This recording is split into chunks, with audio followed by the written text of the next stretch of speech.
ఈ పంట పొలాలకి వచ్చేటువంటి దారులు ఉన్నాయి. గత 70 ఏళ్ళు కానీ మనకు స్వతంత్ర భూమి పుట్టినప్పటి నుంచి కూడా ఈ దారులు ఇలాగే ఉన్నాయి. వెనక చూసినట్లయితే ఎన్ని లక్షల ఎకరాలు, ఈ దుగ్గిరాల మండలం, ఇది దుగ్గిరాల మండలంలో దాదాపు 27,373 ఎకరాలు ఎన్నో ఈ పంట పొలాలు ఉన్నాయి. ఈ చుట్టూ కనపడేవన్నీ కూడా ఈ దుగ్గిరాల మండలానికి సంబంధించినటువంటి ఏరియా. దీంట్లో దాదాపు స్టెచ్ ఒక సైడు 20 కిలోమీటర్లు, ఈ కచ్చా రోడ్డు వచ్చేప్పటికి దగ్గర ఇది 9 కిలోమీటర్లు ఏమన్నా అడ్డు రోడ్డు దాకా వెళ్తుంది. ఏమన్నా అడ్డు రోడ్లో తార్ రోడ్డు ఉంది కానీ ఆడ వరకు పర్లేదు. ఆడ నుంచి 9 కిలోమీటర్ల వరకు ఇదిగో ఈ కచ్చా రోడ్డు ఏదైతే ఉందో ఈ కచ్చా రోడ్లో ఈ బురదలో బళ్ళు రావాలి. కాలు నడకన కూలీలు కానీ ఒళ్ళు కానీ మొత్తం నడుచుకుని వచ్చేప్పటికి కూలికి కానీ ఎండాకాలంలోనే మనం చూసినట్లయితే కొంచెం రావడానికి పోవడానికి ఉంటుంది కాబట్టి, నేల తడి ఉండదు కాబట్టి అప్పుడే రైతులంతా కూడా అక్కడ కనపడేటువంటి ఆ పసుపచ్చ దానికి ఎక్కడంతా కూడా 10 మంది రైతులు కలిసి 2 ట్రాక్టర్లు వేసుకొని వచ్చేసి అక్కడే నెట్టు కట్టుకుని పట్టాలు కట్టుకుంటారు. ఎందుకంటే మొయలేరు తర్వాత అసలు రావడానికే దారి ఉండదు. ఆడ శాలలో నుంచి ఇంకంటే 5-6 కిలోమీటర్లు, 3 కిలోమీటర్లు, 4 కిలోమీటర్లు ఇదంతా ఉంటుంది శాలలో.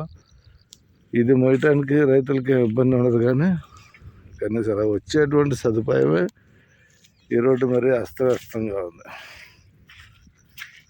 ఇప్పుడు దగ్గర 5 రోజులు ఇవన్నీ కూడా నువ్వు కాపలా కాసుకోవాలంటే రైతు చూసినట్లయితే కొంచెం రైతుల జీవన విధానం మీద ప్రభుత్వాలు దృష్టి పెట్టి కొంచెం ఆలోచించాలి. రైతే రాజు అని అంటారు. మరి ఏ ప్రభుత్వాలు మారినా మరి ఆ ప్రభుత్వాలు రైతుల పట్ల ఎందుకని శ్రద్ధ చూపట్లేదో మాకైతే తెలియదు. కనీసం తెల్లవారు పిల్లలను చూసుకోవడానికి కూడా లేకుండా లేచిన పాసి మొక్కను పరిగెట్టుకుంటా చేలనంతా కూడా పసిపిల్లల్లా చూసుకుంటారు. ఎందుకంటే చేలు చక్కగా ఉన్నాయి అని అంటే ఇంట్లో పిల్లలందరూ వీళ్ళంతా కూడా చక్కగా మంచి తిండి తింటారని, 4 రూపాయలు ఏమైనా మిగిలితే ఏమోనని ఆశతో రైతు